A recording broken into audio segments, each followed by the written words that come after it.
What's up?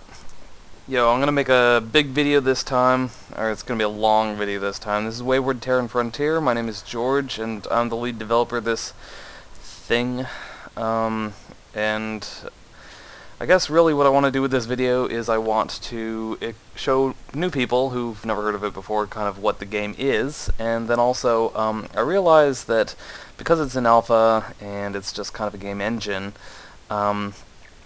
and it's mostly about designing ships. It's got kind of a learning curve to it, so I want to go through the ship development, ship design, and just kind of put a ship together from scratch, maybe just a small ship, and then fly it around so that people can kind of see some of the aspects of designing a ship for themselves from within the video, and probably while I do that I'll end up ranting about what I want to do with the game long term, and then maybe you'll get excited about the project and try it out. I don't know, maybe you won't, maybe you're jerks. What matters is that I'm not going to be flying the muffin ship. I'm going to be flying a new ship. I'm going to create a new one. Let's make this, let's call this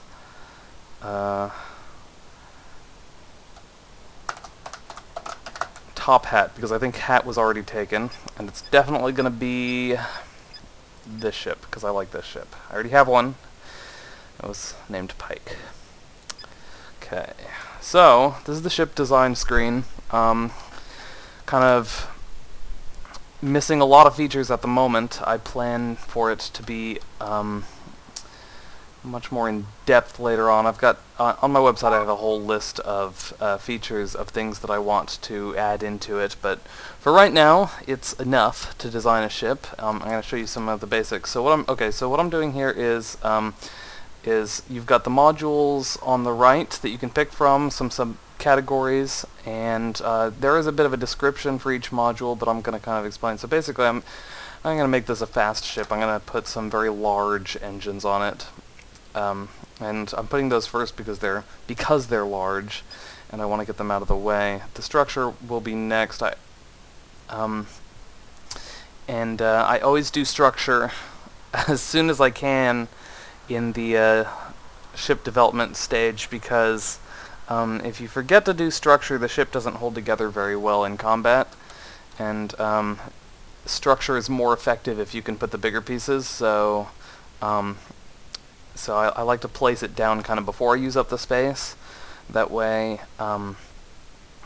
it's easier to place, for one, because the big ones don't fit once you've got a whole bunch of other stuff in there. And I make more effective use of the space later on when I'm trying to decide where to place things. So one question that I get, or maybe not a question so much as one thing that seems to confuse people, is how to use the reactors. And it kind of looks like don't have a lot of space for reactors in this ship. I want people to be able to walk between here, which means I can't really use up this space. And the crew members, they take up 4 tiles if they want to walk through an area. So if I'm going to do a reactor, I'm going to have to make it kind of compressed. You know what? I wonder if I could do something I haven't done before with this design. I wonder if I could fit 2 reactors. Could that be a thing? I don't think it would fit. It might fit if I moved the structure. Yeah, let's do that. Let's move the structure. Let's put this here. Okay, so I'm not explaining this. Sorry. These things that you see here, this is a reactor. It's a reactor core. The reactor cores generate the energy that is used to power your ship. They'll be powering those engines, and they'll be powering some guns and some shields and that sort of thing. Reactors work on a sort of a modular system with these, which are injectors. And so injectors give the capacity for generating energy into a reactor, but the reactor also has to get rid of heat and such. So the next thing I'm going to actually put down is I'm going to try to put down some radiators. I'm going to put them here. And since I only have 2 injectors, probably 6 radiators is going to be plenty. Now let's go back and see if we can fit that structure in. Okay, yeah, that fits.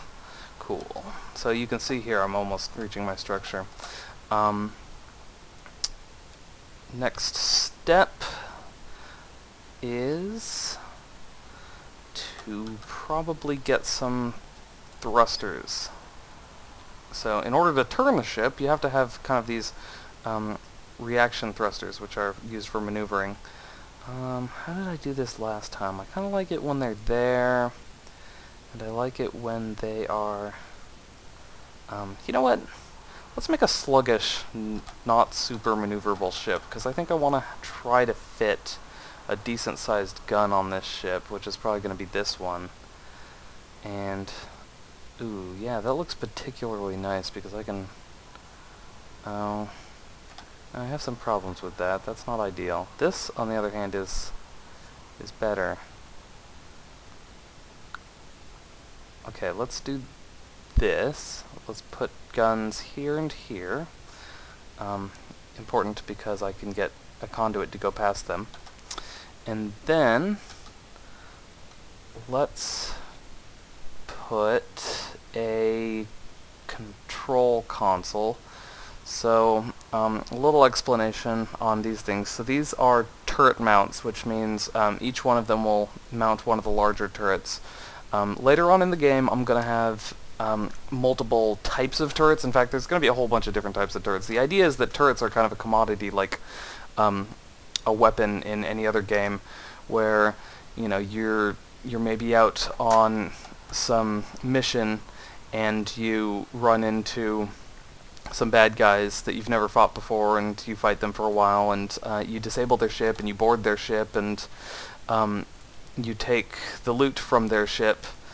And some of the loot's going to be all sorts of different things, but one of the things that I want you to get for loot is different guns, and which means these are just mounts. The actual gun that attaches to them is going to be a kind of a modular system that supports different types of guns. For right now, there's only one type of gun, and this turret causes you to have the large one, which is much more effective than the small one, obviously.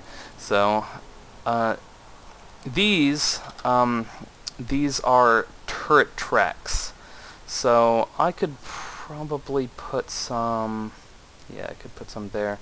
I have a explanation on my website of exactly where turret tracks have to be placed around the turrets, but suffice to say, well, shoot, you know what, we're going to do the long-term tutorial here. Why don't I just go full into it? I'm going to select the muffin ship to give this explanation, because it's got a lot of open space, and I said I wouldn't fly this, but okay. If you want your turret to spin in a full 360 degree arc, you need to place tracks all the way around it in a big circle. And I've kind of chosen these locations to be the hot locations. In the future, there will be a indication in the editor that'll show you, like, hey, these are the spots that you need to color in order for you to have a turret that rotates in 360 degrees. But this is very, very early in development, and I just haven't gotten around to it yet. I also want to have the ability to do Control-Z and to undo your mistakes. But until I get that stuff in there, those are turrets that fire in full 360 degree arcs. And then, of course, if you don't care so much about firing in a 360 degree arc, you can remove these things to save space and also to save money. Not that money really matters at this point, but and then what you get is you get a gun that will fire in the opposite arc that you draw. So here we've kind of drawn an arc that covers pretty much the back area. So if you flip it, then you'll get a gun that can fire in the front area, and that's what this gun will end up doing. And likewise, this gun will fire 360 degrees. And since there's the two mounts, each mount has its own kind of special areas that you can draw those in, and that's what those areas are. Same sort of thing for the reactors. You got only specific areas you really can attach injectors, and there isn't anything in game that'll show you that yet. But until that's in, okay, where's our top hat? Until that's in, I have a tutorial on the website, and by tutorial I mean web page that explains it. But before I do anything else with this ship, I want to just try flying it. So, how am I going to do that? So, I have this kind of console indicator. I think it's kind of overly complicated to have to do this. I've kind of heard it from people that it's confusing, and I agree, but here's why this has to be this way. When you make a console, this is how you want to control the ship, is through this console. And what control you want it to have is determined by the connector that you attach to it. So here I'm connecting the little N for navigation. Well, why does it have to be that complicated? Well, the main reason it has to be that complicated is because this is a multiplayer game, and when you have multiple people in the ship at the same time, you can't just have everyone, controlling the same aspect of the ship. Like here, I'm technically flying the ship right now. I'm aiming the guns, and I say I'm flying the ship, but look, my engines aren't connected to power, my thrusters aren't connected to power, so really I'm not doing anything. But the navigation console allows me to see the outside view and to control the ship in a sense. And so if you were in multiplayer, you couldn't have two people both navigating the ship. Here I can send the AI to fly the ship for me, and he'll sit there doing nothing as well, but obviously me and him can't both fly the ship. So I kind of give you as the ship designer the power to specify, well, what turrets are hooked up to which view, so that you can create multiple consoles and have them at different places in your ship, so that when you're flying with a friend and you want to fly the ship while they're shooting all the guns, well, you can do that. You can hook all the guns to their console, and then you can hook the navigation console to have no guns, and you can fly around and they can fire the guns, that sort of thing. Likewise, if you just want to fly on a ship by yourself, which is what I'm going to do in this ship, then you just attach all the guns to the navigation console, and that's kind of your prerogative. So let's get some of these things actually working, so I can kind of show off the mechanics. I'm going to hook up my main engines like that, and then this is probably going to have to be changed later because it's very crude, but let's just hook up our thrusters like this. And it better be symmetrical afterwards, because I would be angry. And then I have these, but you know what? I'm going to disconnect that. I want the rear reactor to power the engines, and I want the front reactor to power everything else. Of course, I say that, but in order for the front reactor to get any sort of cooling, it also has to be connected to these radiators. So I'm just going to connect everything to everything, and it'll just have to cope. But it's fine; it can handle that. So now let's try it. Let's see what we can do. Okay, go over there and control the ship. Yeah, and I got my little thrusters. I can kind of turn a little bit. It's slow, but hey, I can move. That's what I wanted, right? Guns still don't fire. They still have 0 energy, but so what's the next step? Let's go back to the design screen, and oh, you saw I spawned some beds here. Right now the beds just kind of add a crew member. Each bed adds a crew member.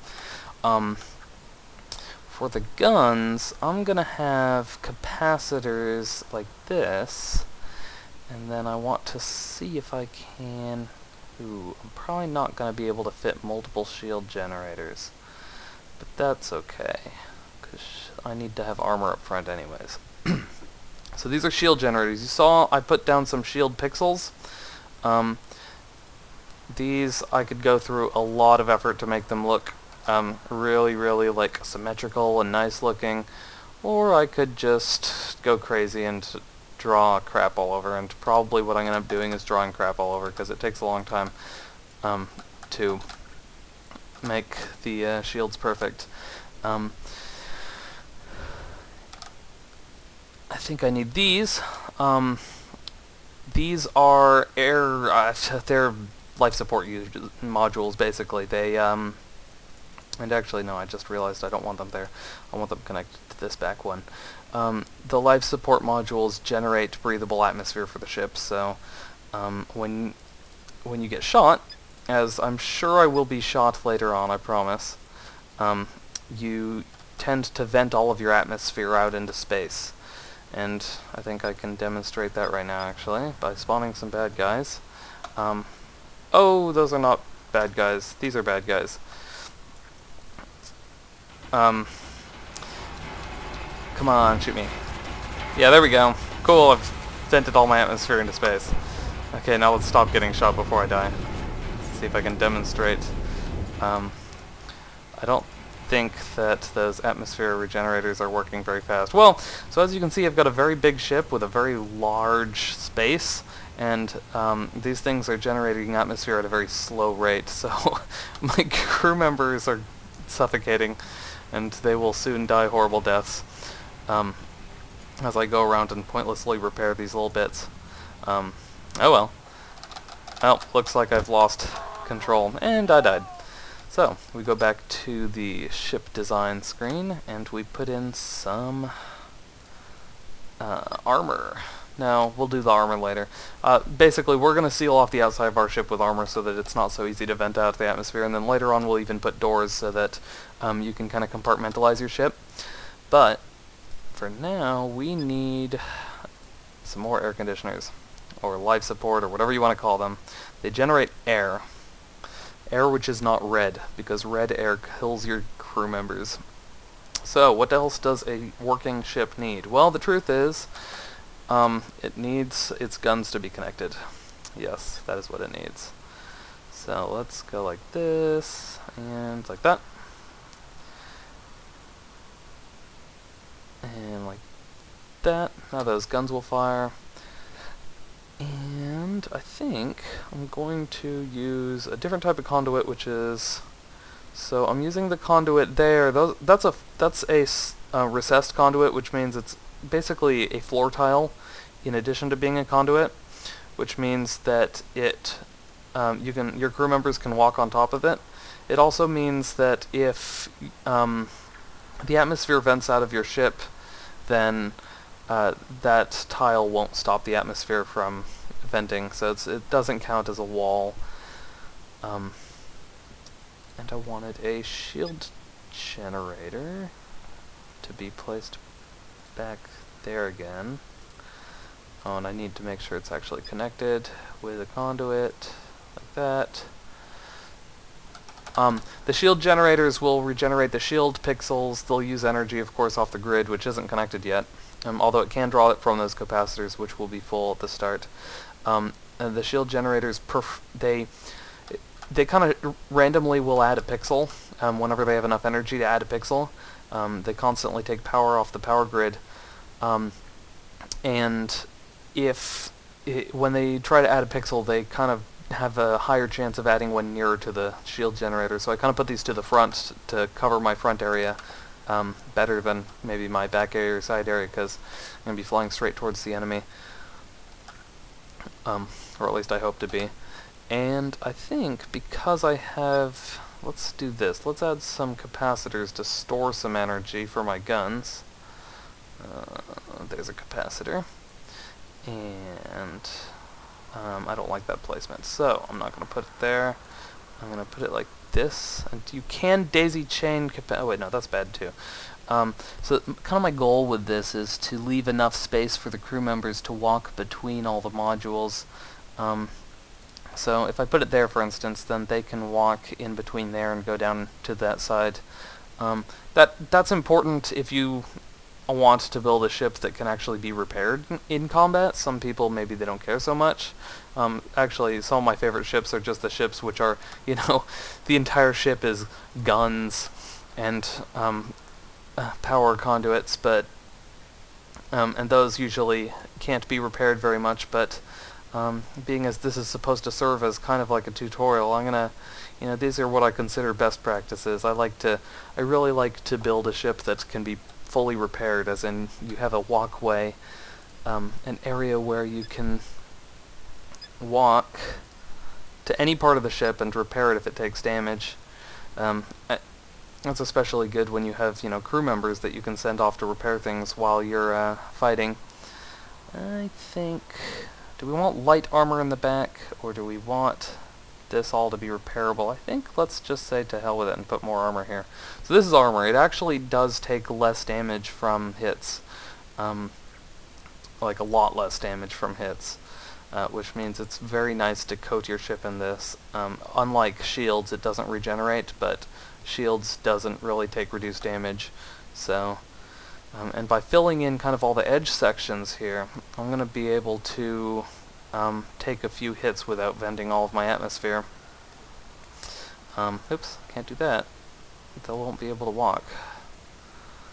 There. Fill in those guys. Fill in this to the same amount, more or less. Get some more armor. And did I ever... No, I never connected my capacitors. Let's connect them like this. That's what all the cool people are doing. Okay, more armor. And armor. And then I intended for this full area to be armored because I'm going to be shot in the front a lot. I know this because I'm going to be the one spawning the bad guys. So the game itself right now doesn't have a lot of content in terms of storyline or gameplay because it's so early in the development, and all of the gameplay is going to take place on a server. So what do I mean by that? I'm going to create a server client that will basically allow anyone to host their own universe shard. The server client is going to just keep track of, all the areas and all the enemies and, the plot line of the game. Since the game is very much multiplayer, pretty much at all times it's multiplayer. You don't have to play with multiple people in your ship. You can certainly play it on your own, but the universe itself is always going to have, is by design always going to have other players in it. And because I want to do the whole dynamic economy thing, I have plans for... the idea is that the AI operates on the level of the crew member, right? So you've got... let's do a different backdrop. Let's do the nebula.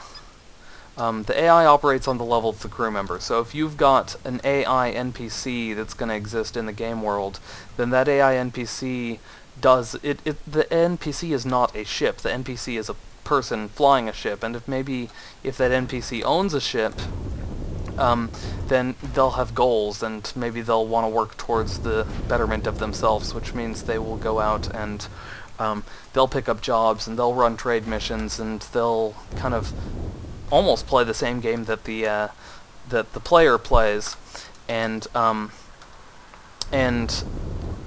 the idea is then, the player can interact with those NPCs and can, blow them up and steal their stuff, or be blown up by them and have their stuff stolen by them. Detecting, kind of as usual, piracy is going to be one of the main gameplay elements, but also I want to try to do some new things. I want it to really be centered around exploration, so I've got a very strong idea for a plot line, and by plot line I don't mean like single-player missions that you play through and, you have a character that's a named character that's not you, that's, some guy baked into the story. The idea is going to be that the universe has this kind of really long backstory to it and has this stuff going on in it, and you're just kind of this average person. You have a little bit of money to build a spaceship, and you start off maybe on a space station, and if you've got friends, you can jump into a ship together with your friends and go off and adventure, or you can just go off by yourself. But the idea is that you're going to be exploring to both try to unlock the backstory of the universe, but also to unlock new turrets, new modules, new ship templates, new technologies. Oops, I took some damage. Oh, you know what? I just realized that I didn't put enough structure. So in regards to the AI is going to kind of play a simplified version of the same game that the players are going to be playing, in the sense that the AI will kind of just go on and try to make itself some money and try to, live a little mini AI life, and players can interact with them the same way they would interact with other players. And then, right, so let me pay attention to what I'm doing here for a second. I kind of got into rant mode. I want to spawn some ships and blow them up with this new ship. So, let's look at what we've got here. I've got 2 reactors with 2 injectors. That's kind of a really inefficient setup, but it kind of works for this ship. I'm kind of fast because I got some 2 really big engines on a very small ship. I got some wussy shields. I'm not very maneuverable, but who cares, because my guns can turn in an arc. Oh, I was explaining the arcs. So you notice how kind of the arc is like this, which would produce an arc kind of out here. If I had MS Paint, I'd draw you the most awesome diagram ever, but if you reverse that arc, then you get kind of an arc that goes like that, right? And so you can see that that gun can go in this forward arc kind of, and both guns kind of have that same small forward arc, and they just kind of fire wherever the mouse is pointing. So I'm gonna spawn some more bad guys and shoot them, and then I'll get blown up. And I want to show you also one of the other features. So this all works in multiplayer right now, and when I say this all, what I also mean is this feature, which you can spawn a ship, which that's my enemy ship right now, and then you can jump to that ship. And so now I've boarded their ship, and here I am in their ship. And actually, I think if I were to try and kind of take over their rear gunnery turret here, yeah, my AI crew member who was in that ship, he's now taken over that ship, and he's doing a very poor job of defending himself by shooting the ship I'm in, because the ship I'm in is actually controlled by my enemies, and I think I'm actually gonna... oh god, I better get out of here before he blows us up.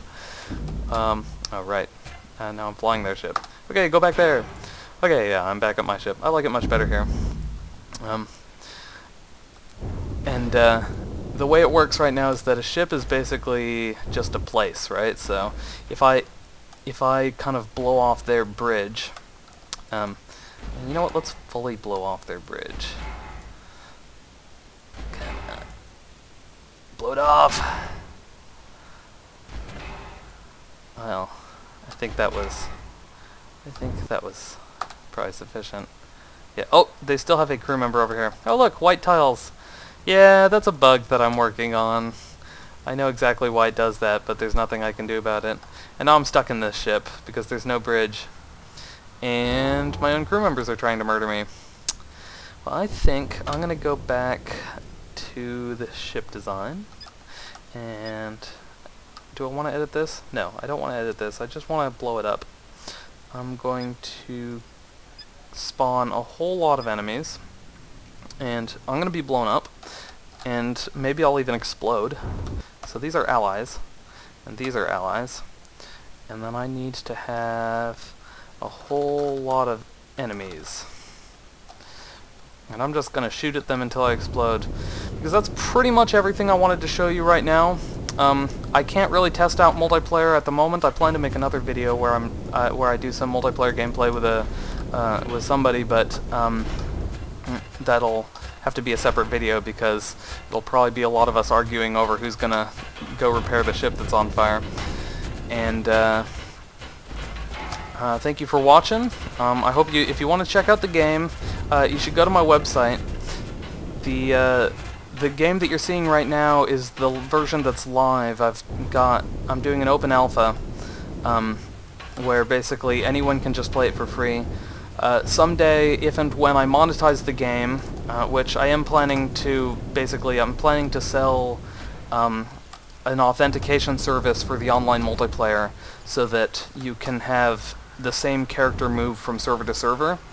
When that happens, maybe you'll be able to give me money, but until then, just play it for free, because honestly, it's a game about spaceships. It's a game I always wanted to make, and it's a game that I wanted people to be able to play, and I don't see why you should have to pay for something that's kind of in this state of development. And I would love to see people actually playing this multiplayer with their friends and telling me, you know, what is broken, and I need more help testing it, because as I add features, I keep running into bugs. And I don't know, that's it. Just, you know, check it out if you like this sort of thing. And like I said, thanks for watching. I'll have my link to my webpage in the sidebar. Yeah, you better run for me. Oh, I died. Well, and that's the end of the video.